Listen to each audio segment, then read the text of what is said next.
Fala, cinéfilos de plantão, tudo bem com vocês? Eu sou o Vitor Polessi e este aqui é o Cine Multiverso. Fala, pessoal, estamos aqui para mais um episódio do quadro Bate-Papo com o Dublador, que é um quadro que eu estou gostando muito de fazer. Então, cada episódio aí eu vou chamar um dublador diferente para a gente conversar um pouco, saber um pouco da carreira dele, dos desafios e tudo. E o episódio de hoje é muito especial, porque eu estou aqui recebendo a Beatriz Menberg. Se você gosta de games, se você gosta de animes, com certeza você já ouviu a voz dela em algum lugar aí, né? Ela que faz a Freya do God of War. Olha só, hein? Olha que imponência que nós estamos recebendo aqui nesse episódio. Então, gente, olha só, fiquem aí, né? Se inscrevam aí no canal, ative o sininho, as notificações e deem like na live, compartilhem para a gente chegar aí a mais pessoas, para essa entrevista aí bombar. Mas é isso, Beatriz. Primeiramente, muito obrigado pela presença, ter topado aí participar, né? E se apresente aí para a galera. Boa noite, pessoal que está conferindo o Cine Multiverso. Eu amei, Vitor. Vou adotar para minha vida. Pessoal, novamente, bom dia, boa tarde ou boa noite, porque estamos aqui no reinado da internet. Você pode estar consumindo este conteúdo, seja lá que hora for. Como eu fui muito bem apresentada pelo nosso digníssimo Vitor, eu sou a Beatriz Menberg, você pode me conhecer talvez como Beatriz Vila, que era o meu nome artístico anterior. E como ele falou, a Freya faz parte aí, talvez seja o meu carro-chefe, mas de muitas outras personagens que com certeza você já ouviu por aí, e não precisa ser só anime e nem videogame. Eu vou revelar quais outras personagens que estão na TV, em vários outros lugares que vocês podem ter ouvido por aí. Mas, novamente, muito obrigada pelo convite, Vitor.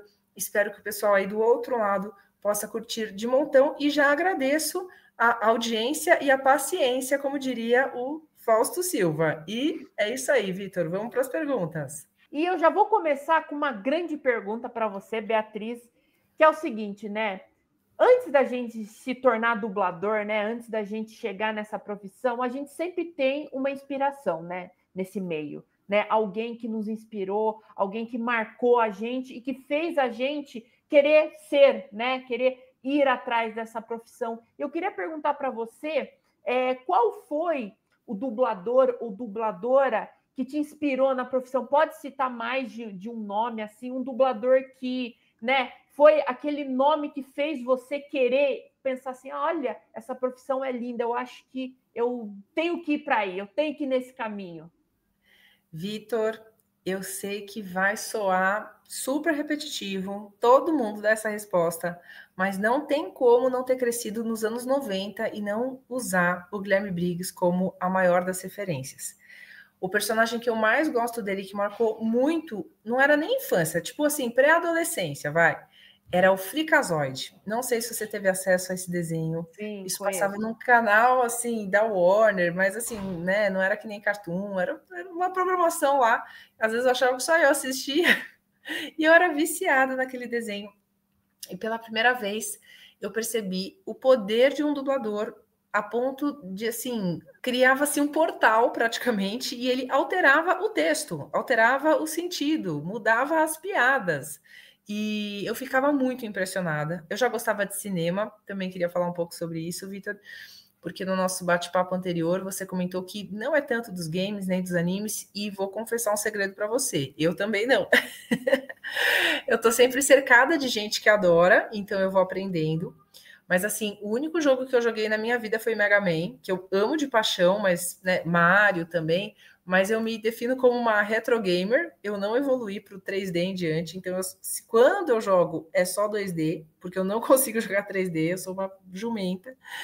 E a minha grande paixão, acho que de todas as áreas, tirando rock e literatura, é o cinema. Então, toda a minha jornada na dublagem, e você ainda nem perguntou sobre isso, mas é meio chato me entrevistar, Vitor, porque eu vou misturando tudo, tá?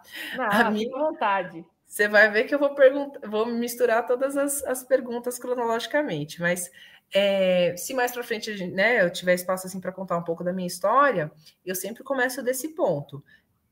tudo começou com a minha paixão por cinema. E até hoje eu tenho o sonho de virar diretora de cinema. Quando eu assisti o Freakazoid, e eu já estava com essas ideias de ser cineasta um dia, eu pensei, olha, pode ser que eu não vire cineasta, mas se eu pudesse ser uma dubladora tão criativa a ponto de ter essa sensação, quase como se eu estivesse dirigindo o que eu estou fazendo, de tanta liberdade que eu tenho para mexer no texto, como o Briggs estava fazendo, eu falei, eu acho que eu quero ser dubladora. E eu pensei isso uma vez na minha vida, nunca mais pensei nesse assunto, e dizem que a lei da atração funciona, né? Que você tem que fazer o desejo soltar e o universo retorna. E a dublagem foi surgindo assim na minha vida, de um jeito meio que quase que sem querer. Eu adorava a dublagem. Tinha, além do Briggs como referência, uma pessoa que eu tive o prazer de conhecer mês passado, que foi a Marisa Leal, que é a voz da Pequena Sereia. Então, eu diria que eles são a Santíssima Trindade para mim, né? Ela na voz feminina e ele na voz masculina. Mas tem muitos outros e outras pessoas que sempre tinham essa característica de que quando eu assistia à produção, ao produto que elas dublavam, que eu amava de paixão, por exemplo, o Mundo de Bigman, o próprio Chaves, essas pessoas, esses dubladores tinham uma característica de melhorar tanto aquele conteúdo que toda vez que eu assistia o original, eu, assim, desculpa o termo, eu broxava. Tem vários outros dubladores que foram influências para mim. Posso citar, enfim, Mundo de Bigman, que era o Flávio Dias, mas muitos outros, e são a própria Márcia Gomes, vamos falar sobre ela, e infelizmente faleceu, que a Márcia Gomes realmente foi a minha grande mestra, enfim, a Miriam Fischer, tem várias pessoas que dá para citar, e todas elas tinham algo em comum, que era, quando eu assistia a obra original, por exemplo, O Mundo de Bigman, no original, o próprio Chaves, a gente assiste esses produtos, né, essas produções, e geralmente não vê graça nenhuma no idioma original. Ou seja, a dublagem brasileira enalteceu muito, quase que ela muda o próprio Freakazoid, quase que muda o conteúdo mesmo, de coisas que quase não estavam sendo faladas desse jeito, sim, ou até estavam, mas assim, enfim, a criatividade do artista brasileiro vai muito além, a ousadia. O Briggs fazia sotaque nordestino num personagem americano, não fazia sentido nenhum. Sim. E eu adorava esse tipo de liberdade que ele se dava, e era como um convite para todo mundo entrar naquela proposta dele. Eu achava isso quase que uma quebra de quarta parede dentro do que um dublador, né, transcende assim o que a gente imaginava que era a função de um dublador. Era fazer bem feito, era fazer legal, transpor para o português, fazer com total qualidade, mas o Briggs, de toda essa galera que eu citei, eu acho que foi a pessoa que mais, assim, quebrava esse portal mesmo, ele ia muito além, a ponto de ser ousado, a ponto de ser realmente quebrar os paradigmas, e com certeza ele é o que mais me inspirou. É muito legal, né, a gente ver essa questão das gerações, né, porque tem gente que falaria, né, Orlando Drummond, Sumara Luiz, né, e muitos outros, né, e a gente tem essa memória muito forte do Briggs, né, eu tenho a memória muito forte do Briggs, porque eu cresci consumindo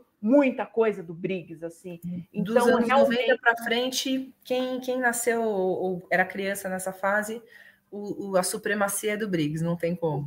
Eu diria outro dublador também, que eu acho que é um dos maiores dubladores também em atividade, com o Alexandre Moreno, que é outro cara também, assim, sensacional. E tem gente muito boa chegando, então sim, vamos juntar esses mestres do passado, os do presente, os do futuro. Muito em breve eu quero falar, as pessoas vão falar assim, é dublador preferido, Vitor Polessi, você vai ver, nossa, muito em breve. Tomara, vou jogar isso pro universo.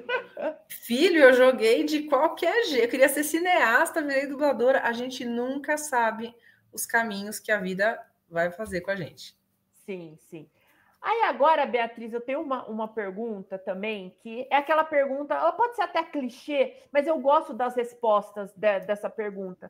Porque o que você mais gosta de dublar? Você se encontrou mais na parte de games? Você gosta de dublar mais desenhos, animes, novelas, séries, filmes? Qual que é a mídia que você mais gosta? Quando parece um trabalho para você sobre isso, você se empolga, fica felizona e vai para o estúdio feliz da vida.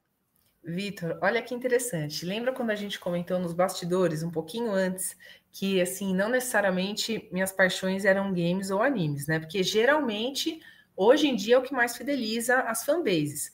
Mas eu sou de uma geração que consumiu muita novela, especialmente novela mexicana. E eu dublei novela mexicana propriamente uma vez só. O restante tem a ver com essa onda nova de novelas turcas. Algumas das novelas que eu dublo passam, pouquíssimas passaram no Brasil, e a grande maioria passa na África, que pouca gente sabe, mas existe uma produção muito grande de novelas com sotaque. A gente, enfim, recebe a novela no idioma turco, a gente dubla em português com sotaque brasileiro, né? Esse jeitão aqui que a gente fala, e o pessoal da África pega, o canal chama Zap, Zap Novelas, é um canal só de novelas.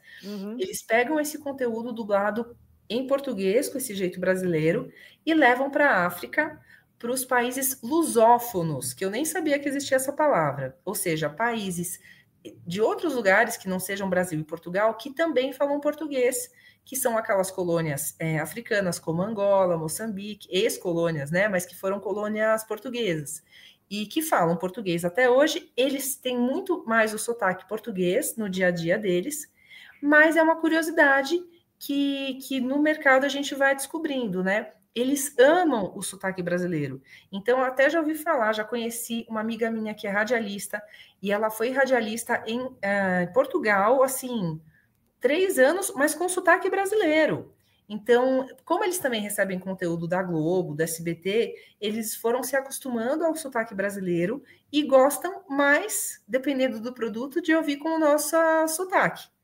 Ou seja, resumindo toda essa história que eu estou contando para você, por que eu estou contando isso? Primeiro, para explicar essa parte do mercado que pouca gente comenta, né? Pouca gente imagina que tanta coisa é produzida aqui, mas é consumida nesses 2 países, mais especificamente Angola e Moçambique, e é tudo consumido com as nossas vozes brazucas. E aí sim, respondendo a sua pergunta, o que eu mais amo fazer, por vários motivos. Porque eu sou noveleira, nunca gostei de novelas da Globo, eu estava até conversando com o Gustavo, meu namorado, eu sempre gostei de novelas, ou as mexicanas do SBT, ou umas novelas do SBT que teve uma época assim que o próprio SBT produzia novela, mas não era assim Carrossel, era umas mais antigas, assim, Éramos Seis, era com base em literatura nacional. Pegavam uns livros incríveis, As Pupilas do Senhor Reitor. Eu adorava essa época que o SBT produzia as próprias novelas, assim, num padrão bem alto.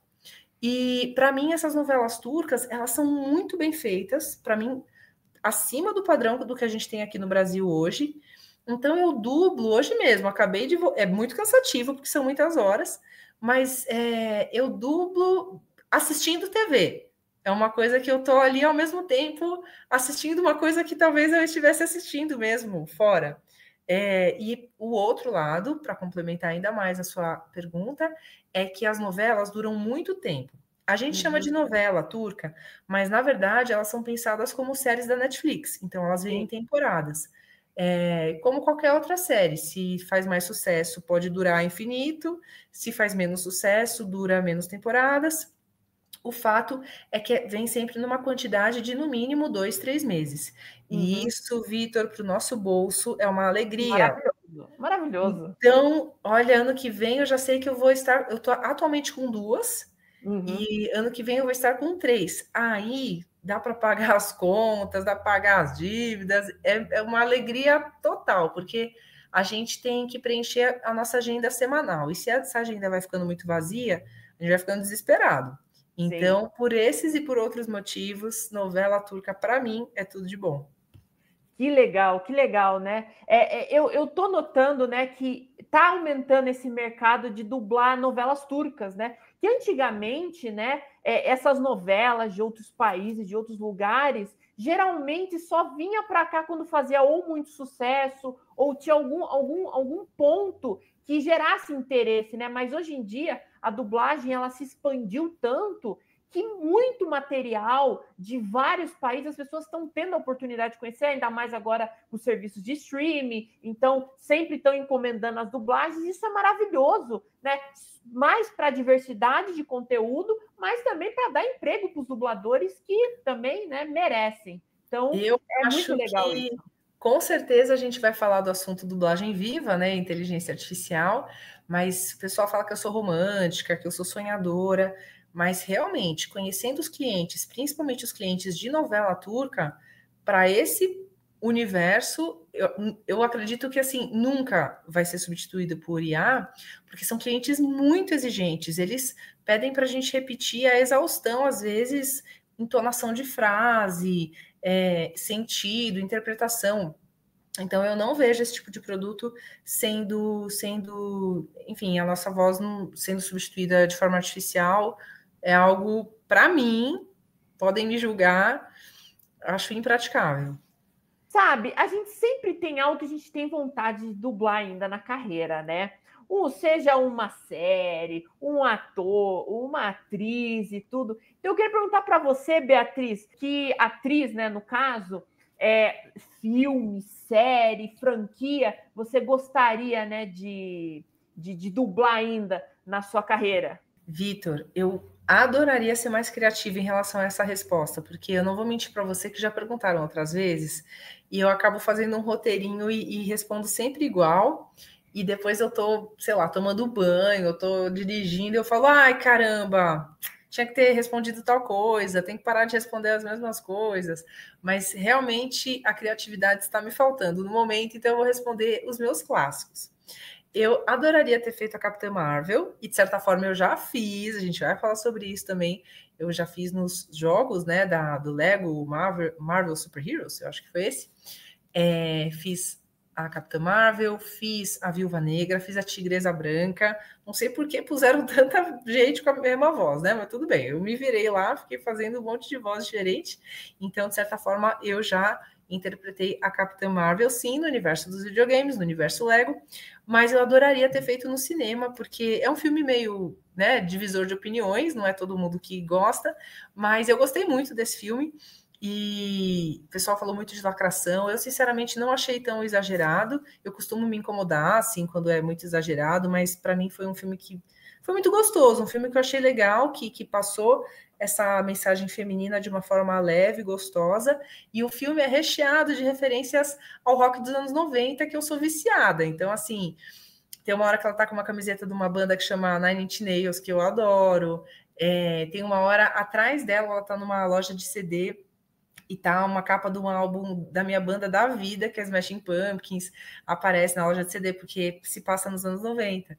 E eu amei aquilo, eu falei, gente, eu tô amando esse filme, então eu adoraria. Acho até, digo além, viu, Vitor? Acho que tá faltando que eu participe mais de filmes de cinema, porque eu acho que eu não dublei nenhum, tirando um anime que foi para cinema. Então eu adoraria, assim, no meu portfólio, acho que está faltando uma super-heroína da DC ou da Marvel. E uma outra personagem que marcou muito a minha infância foi a Vampira do X-Men, que é um case de dublagem, que agora tem o X-Men 97, mas eu assisti 97 mesmo, eu assisti quando passava na Xuxa, e foi uma personagem que teve, inclusive, um case bizarro de redublagem durante a própria temporada. Sim. E mudou muito a característica dela, né? Eu acho que a Fernanda Bulara, depois é a segunda dubladora, eu nunca me lembro quem é. O pessoal sempre fala nas lives, eu esqueci. Mas ela hoje é uma gigante, tá? Não tô falando que ela é ruim, não é nada disso. Mas na época ela estava iniciante, né? Ela estava iniciando a carreira dela. E ela, enfim, não tinha nada a ver com o trabalho que a outra dubladora tinha desenvolvido. E eu amava a primeira dubladora, que eu também não lembro hoje, até hoje eu não lembro o nome, e que acho que nunca mais dublou nada. Acho que ela foi o último papel dela. Gente, é um mistério essa história. Eu só sei que a primeira vampira era muito sexy. Ela tinha um jeito, ai, queridinho, ai, para com isso. Ah, vai. Ela era muito. Ela era meio debochada, eu adorava aquilo. E aí depois ela ficou super sem graça com a outra dubladora, perdeu totalmente a essência. E a gente falava, gente, eu falo a gente porque eu assistia com a minha irmã, e foi uma questão, assim, quando mudou o dublador do Mestre dos Magos. Então ali era não só uma personagem que eu gostaria de ter feito, como já junto com essa questão da importância de uma característica específica que algum dublador saca e pode até alterar do original, enaltecer alguma coisa que às vezes estava ali, mas meio escondida, muda totalmente a experiência de quem está assistindo. Então, enfim, eu gostava do desenho como um todo por Sim. causa da dublagem de uma personagem. Então, por aí a gente vê a importância. Beatriz, agora eu vou dar uma complicada nas coisas, porque assim, né? A gente sabe que a dublagem, né? Ela é uma profissão que ela exige muita atenção da pessoa. Uhum. Existe toda uma técnica por trás da dublagem, eu sei disso porque eu fiz curso de dublagem, então eu sei a importância de você estar atento a tudo que acontece, a você estar atento no texto, você estar atento na voz, no retorno, você estar atento ao que você está vendo. Então você tem que ter todo a palavra, né, o sincronismo, né? É você estar atento a tudo, sabe? Você saber como colocar as pausas, as nuances, porque tudo isso faz a diferença. Porque por mais que você está seguindo uma interpretação, o dublador pode também trazer o seu tempero, né? A gente estava comentando isso do Briggs, e eu queria perguntar para você, para você, o que é mais difícil na dublagem quando você pega um trabalho para fazer? Qual que é a sua grande dificuldade quando você dubla? Nossa, Vitor, essa resposta merece um TCC. Primeiro, uma curiosidade minha que não perguntei nos bastidores. Desculpa, deveria ter perguntado nos bastidores. Se você não quiser responder, não tem problema nenhum, mas é curiosidade minha. Qual curso você fez? Só para eu saber. Eu fiz 1 ano e meio no Sena, lá no Rio de Janeiro, e depois eu fiz na oficina de atores com o Ettore Zwin. Nossa, e depois ele teve todo aquele problema de saúde, você acompanhou? Sim. Inclusive, já falando, eu fiz uma live aqui beneficente, ele participou da Ah, live, então dei essa ajuda. Ele já participou também no canal aqui, bem no comecinho do canal, também fiz uma live com ele, né? O Ettore foi um mestre para mim, né? E tudo. Eu também tive aula com o Patrick de Oliveira, que fez a voz do Simba, do Cid, e tudo. Também é um cara também incrível. Então, essas foram os meus que mestres legal. na dublagem. E você é de Jundiaí mesmo? Sim, sim, sou. Porque, para quem não sabe, a gente se conheceu numa palestra lá em um evento que também contava com palestras lá em Jundiaí. Olha, você vê como eu sou safada? Eu vou invertendo tudo. Você está Vitor, desconstruindo a entrevista. eu quebro a quarta parede, a terceira, a quinta, eu quebro todas as paredes. Então, eu vou voltando, que agora eu já nem lembro mais o que você perguntou. O que é mais difícil? Pronto, Difícil. lembrei. Eu acho que isso já responde a sua pergunta, porque eu não tenho nenhum diagnóstico oficial, mas provavelmente eu sou TDAH, né? Então, você vê que você pergunta uma coisa, eu começo a contar minha história e eu só respondo 10 horas depois, a minha cabeça vai muito rápido. Talvez seja esse o maior desafio, me concentrar, porque a dublagem, como você falou, no começo eu tive uma professora lá atrás que ela falou essa imagem e continua sendo isso para mim até hoje. É como dirigir um carro. Isso numa época que eu morria de medo de dirigir. Então foi o pior dos exemplos, porque eu já tinha medo de dublar e ainda medo de dirigir. Eu falei, mulher, você está dando exemplo para alguém que tem trauma de direção. E é exatamente isso, claro, sem a parte do trauma. Mas para reparar, quando uma pessoa está dirigindo, ela está prestando atenção propriamente no caminho que está à frente, lembrando se o caminho é esse mesmo, às vezes pode estar com aplicativo ou então somente da memória, ouvindo a música que está no rádio, conversando com quem está do lado, prestando atenção em 3 ou 4 espelhos, prestando atenção em outros acontecimentos da rua.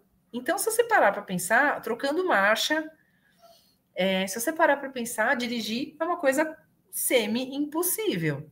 E dublagem, quando a gente chega a primeira vez no estúdio, você fala, desculpe meu francês, nem fudendo que eu vou saber fazer isso. Como é que eu vou, né, sincronizar, melhorar a interpretação do que eu estou recebendo, se eu não consigo nem fazer próximo, estou tentando, né, me virar aqui nos 30. Então, é super desafiador. Porém, como dirigir, parece que depois de um tempo, com muito treino, algum tipo de mágica acontece e o seu cérebro consegue decodificar um padrão. E em cima desse padrão, você, com muito treino, todos os dias, o ideal é que as pessoas conseguissem treinar todos os dias, o cérebro é tão maravilhoso que ele vai decodificando e vai personalizando de um jeito que você acaba desenvolvendo a sua própria técnica. Sim. A gente sempre fala das 3 passadas, então a gente divide os filmes em anéis, que são trechos de 20 segundos, e a gente tem acesso Na minha época somente... era loop. Na minha Loop, época sim, é sim. loop. E eu fico falando loop. Eu sei que agora fala anel, mas na minha época era Não, loop. fala os dois. É que são a mesma coisa, só que são terminologias mais características do Rio. Então, Rio de Janeiro fala loop, São Paulo fala anel, mas é a mesma coisa. E sempre vai ter esse jeitinho de falar. Sim. É raiz, né? O pessoal de Brasília também fala loop, porque a Fátima Mourão veio do Rio de Janeiro, então fala desse jeito. Por algum motivo fixou dessa forma. O técnico que cuida do som no Rio de Janeiro é o operador. Tem pequenas diferenças, Sim, mas sim. estamos falando da mesma coisa. E o dublador, ele vai ter acesso somente ao personagem que ele dubla, e ele vai ter 3 chances ali, que eu chamo de 3 passadas, para executar o trabalho dele. Na primeira passada, ele vai assistir, na segunda, ele vai marcar as pausas e ensaiar em volume baixo, e na terceira, propriamente, ele vai gravar. Então, fala, peraí, eu não assisti esse filme, tem pouquíssima informação, e a gente não consegue fazer. E eu, o Briggs, algumas outras pessoas, somos famosos por gravar de primeira e nem precisar das 3 passadas. Claro que no começo do produto você precisa passar várias vezes.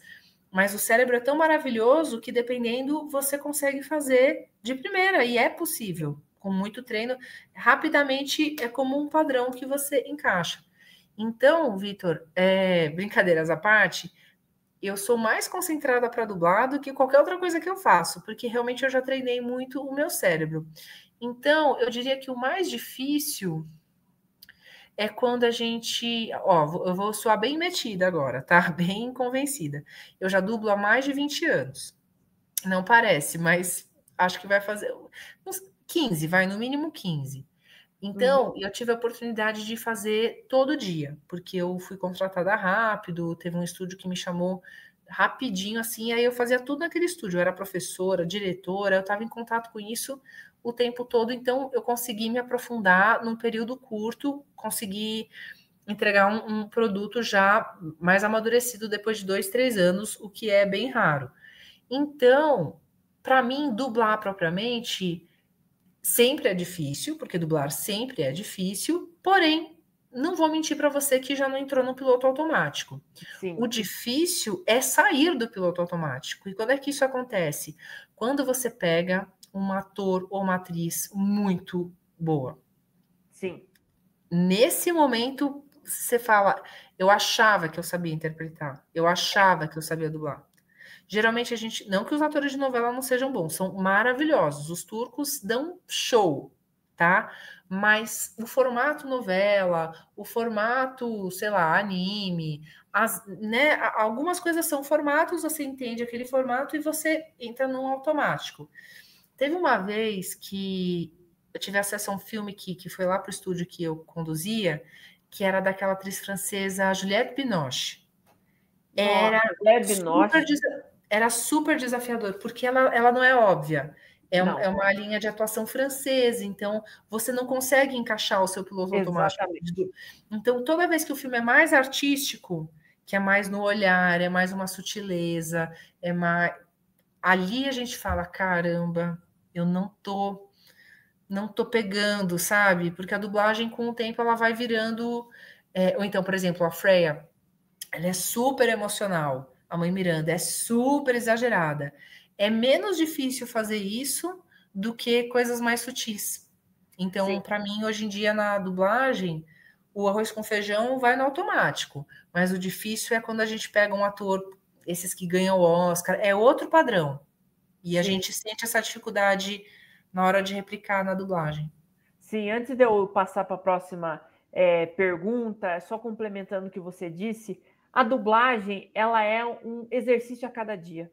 Porque mesmo a gente se habituando a certos tipos, a gente condicionando a nossa mente, foi o que você disse, do nada aparece uma Juliette Binoche, aparece um Daniel Day-Lewis, aparece Nossa, um ator pronto, ou uma pronto. atriz que você tem que falar assim, meu, agora é a hora, eu tenho que entender esse cara em tão pouco tempo. Porque assim, a gente fala aqui, né? Mas, gente, você chega no estúdio, o diretor fala, ó, você vai fazer esse personagem. Ele pode, às vezes, no máximo, dar um contexto mínimo, só para você poder entender aquela cena, ou aquele...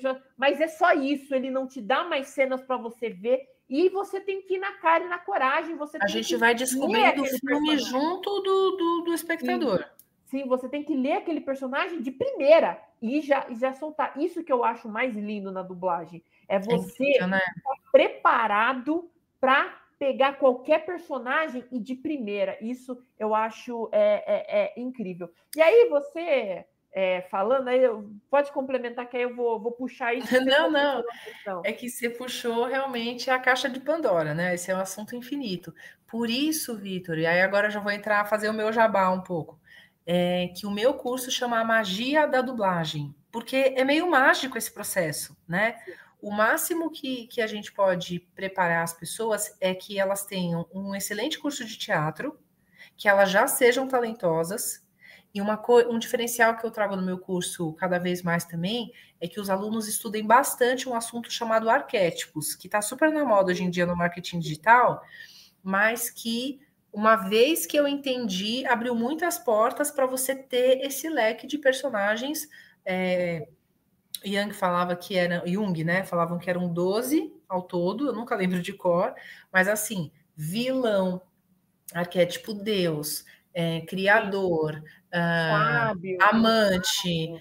Se você reparar, as personalidades se desmembram ao máximo ali, dá para desmembrar mais, mas as bases 12. E uma vez que você entra no estúdio, você localiza essas 12. É vilão. Gravando. Você já tem aquilo pronto dentro de você. Não é mental.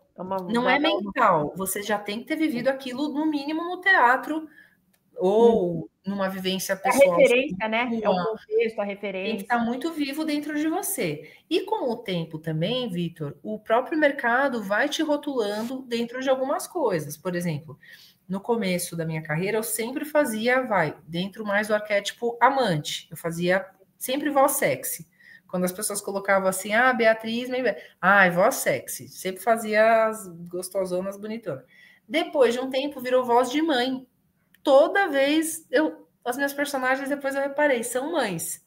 E isso se estabilizou, e a minha voz não tá envelhecendo tanto, assim, eu não reparo tanto nesse sentido. Então, desde que, na verdade, para mim é o contrário. Desde que eu comecei, eu tinha 23. Desde que eu tenho 23, teve essa fase das sexys, mas, no geral, eu sempre faço vozes de mulheres 20 anos acima. Sim. Então, com 20 eu fazia vozes de mulher de 40, agora com 40 eles me colocam para fazer voz de mulher de 60. Eu tenho até 60 anos eu consigo cobrir legal, porque eu tenho...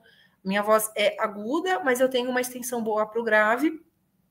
E aí eu vou dando o truque. A Freya é super grave. Eu dublo muito as negras americanas, que é aquele grave bem pesado. Eu brinco e consigo trazer lá para baixo essa região.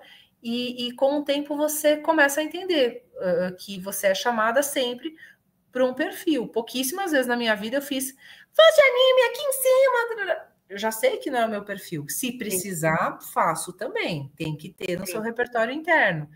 Mas com o tempo você fica meio que também... É como um ator de corpo inteiro, digamos assim. Vai chegar uma hora que o Antônio Fagundes só vai fazer os mesmos personagens, o mesmo tipo, o mesmo arquétipo, porque o mercado vai testando a gente e vai colocando aquilo, vai sempre colocando a gente onde a gente performa hiper bem e também vai virando um piloto automático. Então, no fim, eu oscilo entre poucos arquétipos, mas o importante é estar preparado. A gente nunca sabe qual o próximo que pode tirar da cartola de forma surpreendente. E agora, pegando esse gancho que você trouxe, porque assim, né? Games é uma outra linha, é uma outra mídia. Então, assim, né? Hoje em dia, o mercado de dublagem de games cresceu exponencialmente e muitos dubladores estão indo para os games e tudo. E eu queria perguntar para você qual que é a diferença de você dublar um game? Qual que é o desafio que você tem que ter? Como que você tem que analisar a questão? Porque o game é um CGI, né? Vamos dizer assim, né? Então, às vezes, não tem tanto a expressão, o olhar, às vezes o olhar. Então, você tem que usar como referência a voz original e dar uma vida àquilo que na fisionomia não tem muita vida. Né? Então, eu quero perguntar para você como que é essa questão de dublar, a experiência de dublar games. Vitor, eu vou contar um segredo para você. A grande diferença é que dublar videogame é totalmente diferente, a diferença é diferente, enfim, é uma técnica única, porque a gente não tem a imagem, a gente dubla somente arquivos de áudio. Por quê? Primeiro, porque o jogo muitas vezes ainda está sendo feito, então a gente não tem a imagem mesmo. E segundo, porque a forma de finalizar é totalmente diferente do tradicional. Então, só explicando para, né, caso não tenha ficado claro. Qualquer outra mídia, um filme, uma novela, um desenho, a gente recebe no estúdio, assiste numa televisãozinha, igual a TV de casa, e vai acompanhando com um texto que já está traduzindo num roteiro em papel ou tablet, e vai comparando sempre, inclusive com a preocupação do sincronismo, que é dar toda essa reinterpretação, sempre pensando na parte bucal, né, bilabial, como o pessoal gosta de falar uns termos diferentes, eu gosto de falar o mais simples possível. Perseguindo boca de gringo, já diria o Tata Guarnieri. A gente tem, além da preocupação com a interpretação, a preocupação com o sincronismo propriamente. Na questão do videogame, você tira a imagem, porque por vários motivos a gente não tem acesso à imagem, inclusive motivos de segurança. Quando o jogo é finalizado, eles pegam as nossas vozes que são mandadas de forma avulsa e eles colocam uma a uma na boca dos personagens lá quando eles terminarem. Resumindo, videogame a gente inclusive ganha mais. O valor de tabela ele é quase o dobro da dublagem tradicional. Olha. E também por isso que tem um monte de dublador que é louco para fazer. E eu sem querer entrei nesse mercado quase como uma pioneira. Eu já entrei dublando meio que os primeiros games por causa de contatos que eu tinha na época de outras coisas. Maneiro. Tinha gente que eu conhecia por causa de teatro musical e que olha, de gaiato networking. Olha como é importante o networking, galera. E você às vezes nem sabe da onde que aquilo, para onde que aquele caminho vai. Então, o começo da minha carreira eu tive muita boa sorte, porque sem querer querendo, eu já comecei com pessoas que depois estouraram muito e que no começo eram só os meus amigos ou pessoas que eu dei chance naquele estúdio pequenininho que eu liderava antes, que é uma longa história, que também não foi fácil, estou sendo muito singela. Foi um pesadelo cuidar daquele estúdio, porque aquele lugar era não é à toa que puseram uma novata como eu para cuidar, porque ninguém queria trabalhar lá. Sim. O dono não pagava ninguém, foram anos de chumbo. Mas foi dali que eu tirei toda a minha experiência. Tudo que eu sei de dublagem foi desse tempo, desse estúdio mequetrefe aí que não me pagava, mas eu aprendia tudo. Bom, e aí eu entrei nessa geração inicial do videogame, e olhando para trás, foi uma geração que fez história, porque a gente teve acesso a realmente aprender a fazer dessa forma nova, que finalmente, agora eu vou deixar um pouco mais claro, consiste em dublar a própria wave, que é a onda de som. A gente tem a wave como referência, a gente escuta o áudio original, geralmente em inglês, a gente tem os prompts, que são frases avulsas, que é o texto, né? Mas que ele é separado em uma frase por vez, e só. A gente, em vez da dublagem tradicional, onde a gente tem as 3 passadas, no videogame a gente escuta e grava, escuta e grava, escuta e grava, escuta, e a gente vai fazendo isso ao longo do dia inteiro. Sim. E é muito mais cansativo, porque imagina que você está às cegas. Sim. Aí, mais do que nunca, vale a nossa experiência de teatro, porque você vai quase que compor do zero esse personagem. Você tem a referência só da voz, tá bom, mas é pouco. Então você coloca muito mais de você, ou das suas referências, ou dos seus pitacos, ou do seu tempero, como você falou, do que qualquer outra mídia, porque na outra mídia você já tem a imagem. Então ali você cria menos, você já vai no embalo do que você já está vendo. Dependendo do jeito que a pessoa se veste, isso já te sugere um caminho. Sem essas referências todas, eu gosto muito de dar esse exemplo. As pessoas me dão um feedback muito bom da própria Freya, porque dizem que eu complementei mais do que a Daniele Bizzuti, que é a atriz original. E, em modéstia à parte, eu fiz isso mesmo, porque eu ouvia... Ela é uma excelente atriz, tá? Não tô reclamando. Mas eu achava que tava pouco. Não, eu quero deixar mais dramático, eu quero, sabe? E eu fui criando uma Freya que ficou mais com a minha cara, dentro do que eu achava, do que... Não somente eu, né? Os diretores, foram 2 diretores, né? O de 2018 e o do Ragnarok foram 2 diferentes. Cada um do seu jeito, cada um da sua forma, mas principalmente quem dirigiu o Ragnarok, ele queria muito, claro, a questão que ela estava sempre brava, sempre ele falava sangue nos olhos, sangue nos olhos. Então, torna-se mais importante ainda a presença do diretor. Eu vou exibir seu corpo frio em cada canto de cada reino. E sua alma vai alimentar o que há de pior em Hell. É a minha promessa. O diretor, ele que vai te conduzir através dessa jornada. O dublador, ele tem o talento, ele tem... Mas o diretor, ele que vai te conduzir para o caminho, ele vai te auxiliar, né? Ele vai ser a régua, né? Ele vai ser a tua régua, sabe? E por isso que a direção de dublagem, ela é de extrema importância, e é muito importante ter um diretor que está comprometido naquele dublador, não simplesmente chegar, vá, faz, pô, legal, valeu, mas, sabe, entrar nesse processo. Eu acho maneiro, porque todos os diretores de dublagem que eu já vi, eles vão nesse processo, sabe? Uhum. Eles mergulham, eles ajudam. Um deles, que eu tenho que dizer assim, é o Garcia Júnior. O Garcia Júnior, ele é um cara, assim, para direção de dublagem. Claro, o dublador, ele é fantástico. Mas enfim, agora, Beatriz, o que eu quero trazer para você, tenho mais duas perguntas e a gente já vai para os seus trabalhos, né? Mas eu queria perguntar para você, porque você falou uma coisa lá no evento, que eu achei incrível essa história, né? Eu queria que você compartilhasse também para o canal, que foi a questão da voz da Alexa, né? Que você chegou, né, a fazer testes para ser a voz da Alexa, e aí vem outra ramificação do dublador, que é a voz. É você fazer locução, né? Que te permite abrir também essa área. Então, a gente vê, o dublador, ele trabalha com a voz. Então, é game, é anime, é novela, é filme, é série, é locução, sabe? Porque a locução, ela é importante. Porque, assim, por mais que a locução ela tenha uma outra técnica, uma outra maneira, o dublador também, sabendo fazer locução, é um ganho total, porque ele fica com mais versatilidade para procurar trabalho, para conseguir trabalho. Então, conta para a gente como é que foi essa experiência de você fazer esse teste para ser a Alexa, que é uma coisa que é completamente diferente, porque é uma voz. Exato. Vitor, essa história dá um livro, né? Só Até brincava na época, eu fiz uma postagem como o Hobbit, né? Lá e de volta outra vez, porque eu cheguei aí 2 vezes para a Polônia, que foi onde a gente fez as gravações. Então, eu fui uma vez, voltei e fui de novo.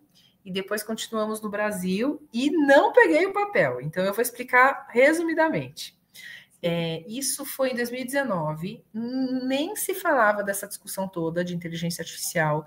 Eu não sabia o que eram esses aplicativos, eu nem usava o Waze, eu tinha uma noção muito vaga, e teve um estúdio aqui de São Paulo que começou a fazer testes com dubladoras e locutoras, e tinham algumas características. Tinha que falar inglês super fluente, tinha que ter sotaque paulista.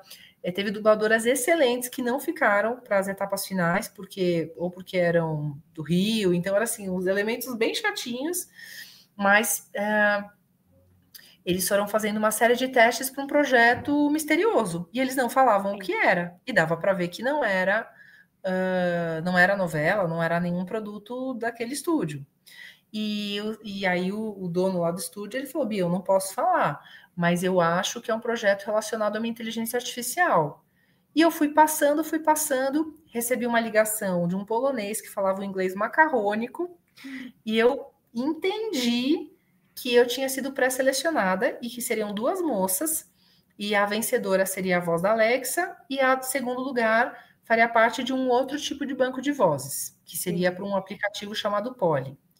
E resumindo a história, a outra locutora é a voz da Alexa, eu virei a voz da Poly, só que não virei a voz da Poly, porque eu nunca encontrei esse aplicativo chamado Poly, e eu encontro a minha voz em todos os lugares. Eu acho que a Amazon meio que vendeu a minha voz de todo um banco de voz que eu fiz durante 2 anos.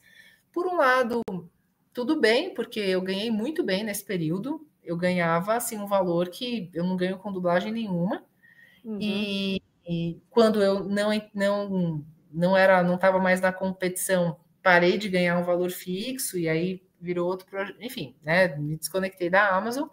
Não posso reclamar porque foi um período muito rico nesse sentido. Por outro lado, eu fui enganada, porque falaram que a minha voz foi para uma coisa, eu fui para outra, e também não fui atrás disso, porque todo mundo faz, tem que ir atrás, mas hoje em dia dá para ver o quanto esse assunto está começando a se estruturar, e eu tive um relacionamento bom com eles, eu não quero né, voltar num assunto que, enfim, eu era marinheira de primeira viagem, e para mim eu comparo como foi o primeiro estúdio que eu trabalhei. Teve muita coisa ruim, mas teve tanta coisa boa. Então, em vez de pegar a parte ruim, eu vou pegar a parte boa. E em vez de reclamar que o cara, que era o chefe lá, não pagava, né? Eu prefiro falar, gente, foi a única pessoa que me deu chance e tudo que eu sei é devido a esse começo super atrapalhado, mas eu aprendi tudo lá. A Alexa, eu tento colocar da mesma forma. Muito mais coisa boa do que coisa ruim, porém, tem essa frustração de não ter pego a voz da personagem e tal. Então, foi um grande aprendizado. E agora as pessoas estão começando, os outros dubladores também estão sendo chamados para outros projetos. A questão da discussão dos cachês, está tudo muito mais organizado. E o que eu posso te dizer geralmente para esses personagens, eles chamam locutores e não dubladores. Então, o meu caso, inclusive, foi uma exceção. E locução é uma coisa que eu faço desde sempre. Eu nunca fiz curso técnico específico para locução, mas é uma coisa que desde sempre as pessoas me chamavam para fazer na faculdade. Ai, você tem voz boa, lê isso aí. Então, para mim, dublagem e locução vieram em processos muito parecidos. Porém, no começo eu fazia tanto locução que eu olho os meus primeiros trabalhos de dublagem e eu acho que tá tudo com voz de locutora. Porque foi uma coisa que eu já fazia muito, absorvia uns cacuetes, assim. Eu gosto de brincar que eu tenho uma voz parecida com a voz da Alfa FM, da Antena 1, dessas rádios assim. Antena 1, sequência de classe. Na Alfa você escuta Elton John. Eu sempre gostei de brincar, de imitar essa voz mais chique. E eu uso essas vozes para locução e super funciona, mas é um limite muito tênue entre a locução e a dublagem, porque se você não tiver um trabalho incrível, pode ficar tudo igual. Eu faço até um convite. Compara a primeira Freya, de 2018, com a Ragnarok. Repara como nesse primeiro jogo eu estou com uma voz muito mais de locutora e no outro eu estou muito mais como uma atriz. Então é um terreno muito difícil, porque, novamente, a gente só tem a voz. É um recurso só, não é que nem no teatro, que você tem o figurino, a luz, maquiagem, é só a voz. Então, para diferenciar esses universos do que é a voz de uma locução para um hospital, que eu faço direto, a voz para uma Alexa, que é outro tipo, a voz de uma novela, que é outro tipo, a voz de um videogame, que é outro. E é tudo um recurso só. Então, a gente tem que ter muita riqueza, muita sutileza para ter, novamente, esse coelho da cartola, né? Então, resumindo, não só para locução, mas para ter toda essa variedade, essa flexibilidade, essa versatilidade. Aí sim, essa é a palavra, Vitor. O que eu recomendo para todo mundo é o que fez sentido para mim. Cultura geral. Não somente universo geek, que a gente ama de montão, e se depender fica só nisso, mas não é só nisso, né? Da onde que eles tiraram as HQs? Aí você vai estudar os heróis gregos, que é tudo embasamento, né, nos antigos. Tem que estudar psicologia, tem que estudar arquétipos, estudar literatura clássica. Uma coisa te puxa para outra. Sim. George Lucas George Lucas, quando fez Star Wars, ele teve aula com o Joseph Campbell. Então, tem coisa que a gente acha que é superficial e tem uma riqueza absurda por trás. E é por isso que a gente se apaixona tanto, porque ali tem muitas camadas. Então, eu convido os meus alunos para sempre sair dessa superficialidade, não só para performar bem na hora da dublagem, mas para a sua vida, né? Então, e a gente vai mudando. Hoje em dia a literatura tem um papel na minha vida que não é igual lá atrás. Lá atrás eu só queria saber de cinema. Hoje eu só acompanho Instagram de booktuber. Então, assim, quanto mais aprofundado, melhor. Essa é a dica que eu dou para que também a gente possa produzir em frentes diferentes, sabe? A nossa voz reflete o que a gente está consumindo. Agora, eu sempre trago essa questão de curiosidade, porque eu sou uma pessoa que eu sinto muita curiosidade, porque eu vejo muitas histórias de dubladores, de bastidores, né, falando nisso. Daí eu quero perguntar para você se você tem alguma história de bastidor, né, que é interessante, uma vivência legal com algum dublador, sabe? Se você quiser compartilhar aí, que daí depois a gente vai comentar sobre os seus trabalhos. Eu vou responder essa última pergunta matando dois como dizem assim, matando dois coelhos com uma caixa d'água, em vez de uma cajadada. Eu vou contar um caos de bastidores, que na verdade não é meu, é da minha mestra, que faleceu recentemente, a Márcia Gomes. Então eu vou pegar emprestado um caos dela, que todo mundo que foi aluno dela, ela contava e guarda no coração essa memória com muito carinho. A história da Márcia Gomes e como ela adentrou a dublagem, e uma curiosidade também dos bastidores, é que lá no início, a dublagem, ela se mistura muito com o início da radionovela, com atores que vieram da radionovela. E eu confesso que eu não sabia disso antes de conhecer a história da Márcia. Para mim eu lembrava desse assunto como uma coisa muito primórdios. Eu não entendia que uma coisa foi migrando para outra. E é por isso que, quando você pergunta para muitas pessoas que respondem Orlando Drummond e respondem essas vozes mais clássicas, né? Quando pergunta qual que é o seu dublador preferido, é porque, de fato, eles tinham outra qualidade, porque eles vinham de outra base, né? Novamente, quanto mais cultura, quanto mais embasamento, eles vêm dessa escola riquíssima que foi a radionovela. Enfim, a Márcia Gomes veio da radionovela e ela, em determinado momento da adolescência dela, ela se apaixonou, mas ela era muito novinha, por um cantor que chama Paul Anka. Ele é vivo até hoje e ele canta uma música que, em português, acho que quem interpretou foi o Jerry Adriani, e chama Diana. É o maior sucesso dele. E ela se apaixonou e teve um rumor de que o Paul Anka viria para o Brasil.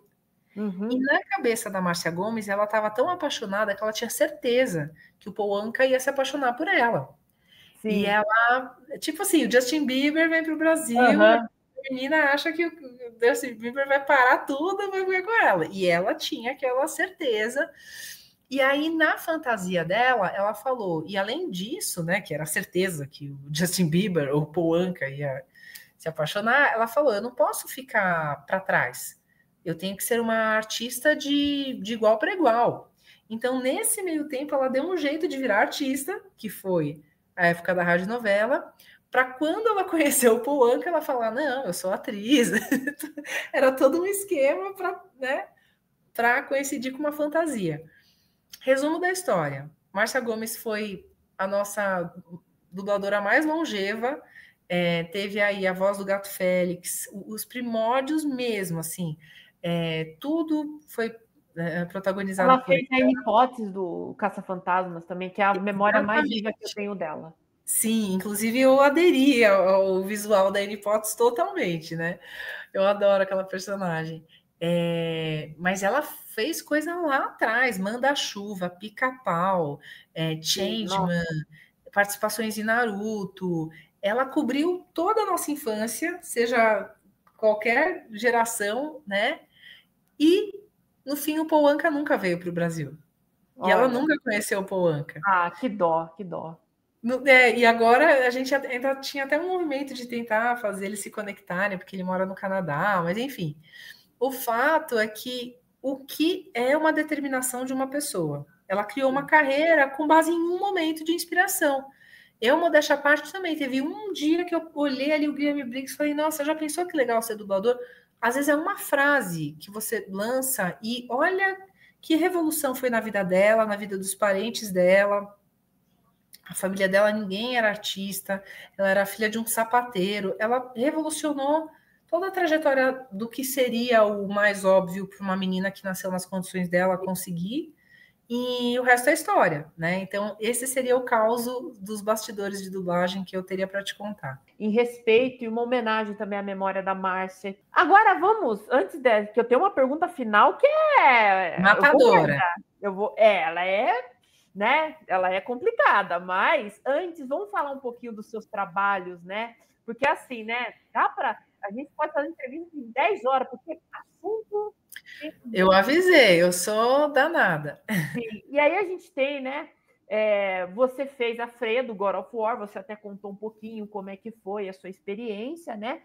Você fez Marvel, né? Que eu falei que você fez a Viúva Negra, fez a Tigresa, fez a Capitã Marvel, então você fez 3 heroínas aí, né? No jogo da Lego. Você também foi na DC, eu descobri que você também fez coisa na DC, que foi a René Montoya, que é uma outra personagem também grande na série Gotham. Você também fez anime, você fez a Mabui no Naruto e tudo. E você fez também uma personagem interessante, que você comentou também no evento, que foi do This Is Us, né? A Kate, que você falou, né, que era uma coisa de televisão, que também abriu muito também, né, para as pessoas também conhecerem você, o seu trabalho.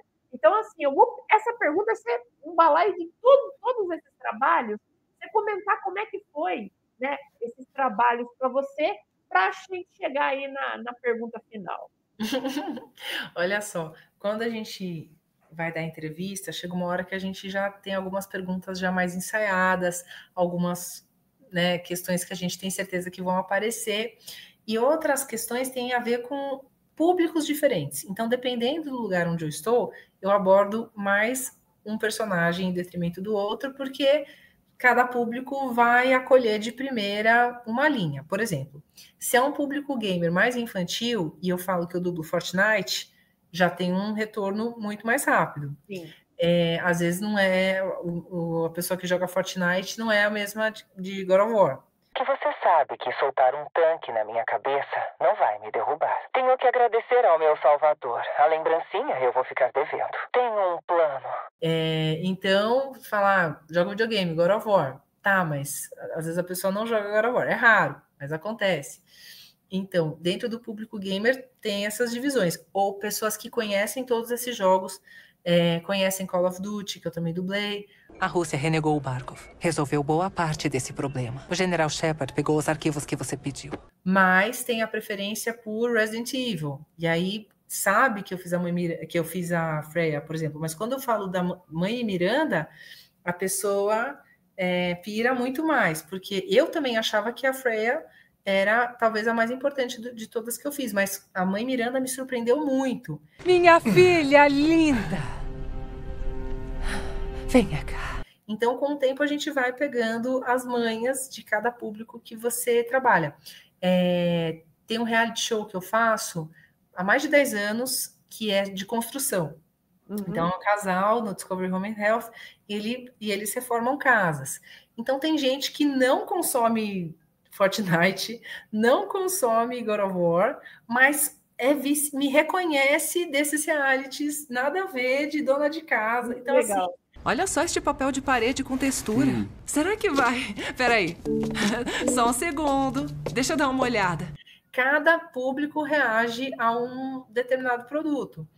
E chegando finalmente na Kate, eu diria que é a mais abrangente de todas, porque você pode não jogar videogame, você pode não assistir TV a cabo, mas você com certeza em algum momento já ligou na TV Globo ou no streaming e já teve acesso ao This Is Us, porque é uma das maiores séries da atualidade. Então, assim, fazendo um focus group em várias entrevistas, várias palestras que eu já dei, quando eu tenho assim só uma chance de falar quem você dublou, eu falo a Kate do This Is Us, porque atinge do 8 ao 80. Todo mundo já ouviu falar nessa série, todo mundo já se emocionou com essa série.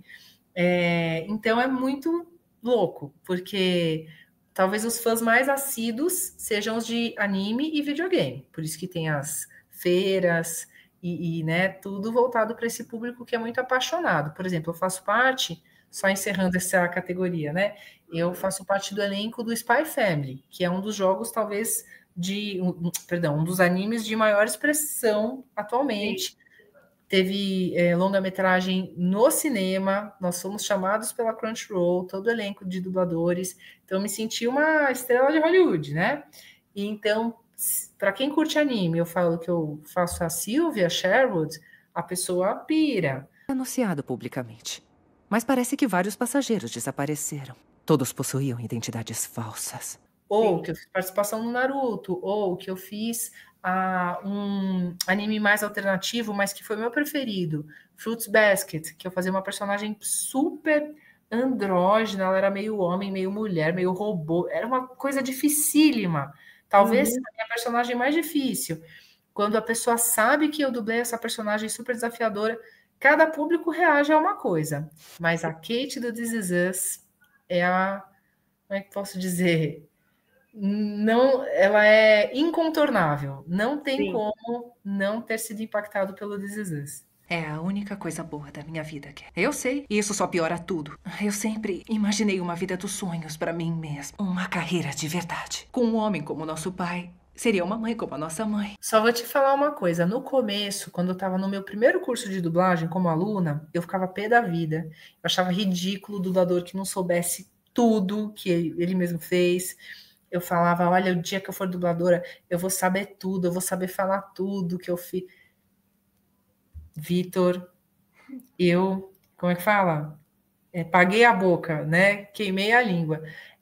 Que bom, né? Mas finalmente eu entendi essa região. E olha que eu me paparico pra caramba, mando vários editores fazer as coisinhas. Olha lá no Instagram, tá tudo bem caprichadinho. Só o meu canal do YouTube que eu ainda não voltei, mas assim... Eu cultuo bastante tudo que eu faço, tá, gente? Porque dá muito trabalho, então eu gosto de me divulgar legal. Mas eu super entendi também essa região que estava até estudando sobre isso. Tem um termo que agora é muito chique, assim, abandono divino.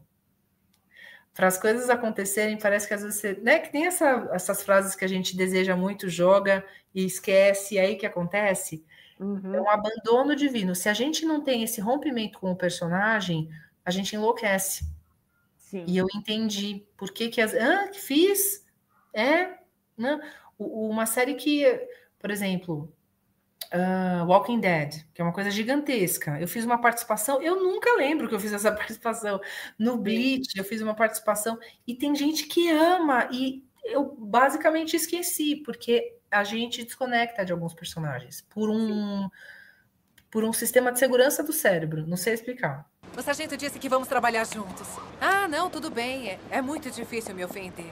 É muita coisa, é muito. Mas é sempre bom quando os fãs puxam isso. É demais. Né? Me ajuda, o que eu fiz? Né? Exatamente isso que é o legal, porque o fã fala, você fez isso. E isso também desperta a memória também, porque fala, é verdade, eu fiz. Aí vem a memória da lembrança e tudo. Então isso é muito legal. Mas o papo tá maravilhoso, mas eu vou terminar essa entrevista com uma pergunta que eu quero que a Beatriz fale. Beatriz, o que dublagem significa para você em uma palavra? Socorro! Essa é a palavra. Socorro!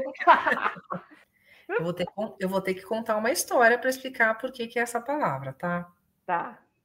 Cemitério. Calma que eu vou explicar. É cemitério, mas tem um lado bom. Quando eu fiz meu primeiro curso, dessa mesma história aí que eu contei lá atrás, passou um homem e chegou pra gente, ele não era professor, eu não sei se ele era um aluno, ele estava no estúdio, ele falou essa frase e foi embora. A dublagem é o cemitério do ator. E foi embora.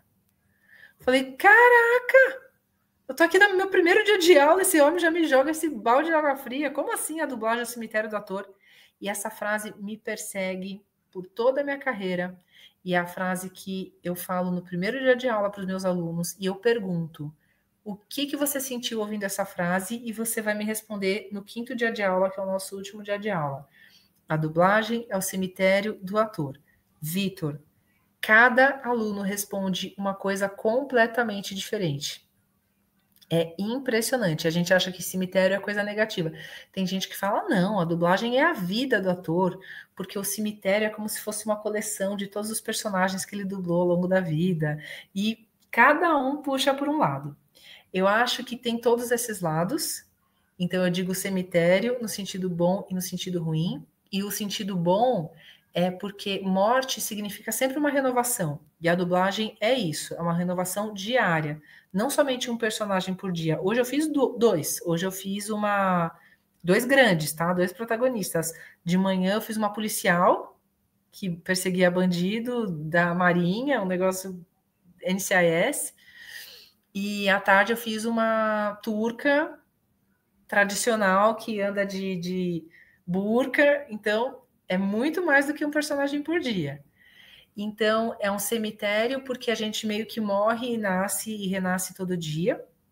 É um cemitério porque o lado negativo é porque o dublador entra nesse piloto automático e vira uma máquina de dublar e não consegue. Vem a Juliette Binoche e você esquece. Como é que era ser ator de palco?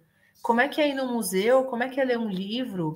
A gente se desconecta. Isso aconteceu comigo durante 15 anos, que coincide com o período que eu estava casada com meu ex-marido.